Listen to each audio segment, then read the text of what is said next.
ఇంకా ఇప్పుడు ఏమనిపిస్తుందంటే మనవడు కూడా పుట్టేశాడు కదా, ఇంకా ఇంకా ఏం కట్టుకుంటుంది ఈవిడి అని అనుకుంటారేమో అని. మనకి ఏజ్ ఎంత అనేది మనకే తెలుసు, కానీ మన పిల్లలు ఎంతెంత ఉన్నారు, మనకు మనవాళ్ళు ఉన్నారు, కోడలు ఉన్నారు అనేది ఈ సమాజం అదొక ముద్ర కింద వేస్తుంది కదా.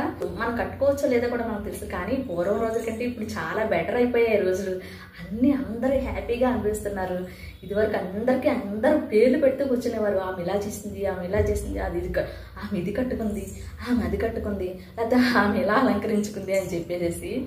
అలంకరించుకోవడం అంటే నాకు ఎప్పుడు ఇష్టమేనండి, కానీ అలాగని ఏది కూడా సాంప్రదాయబద్ధంగానే ఉండాలి. నలుగురు వేలెత్తి చూపించేటట్లు ఉండకూడదు. అలంకరించుకున్నా సరే అది మనకి నిండుగా ఉండాలి, మనకి నిండుదనాన్ని అందాన్ని తెచ్చేదై ఉండాలి. ప్లస్ ఇంకేంటంటే అలంకరణ అనేది మన బాడీ లాంగ్వేజ్కి, మన ముఖ వర్చస్సుకి, మన ముఖానికి షేప్కి తగ్గట్టుగా ఉండాలి. కానీ అందరూ చేస్తున్నారని మనం చేసేయకూడదు. మనకి బాగుందా లేదా, మనకి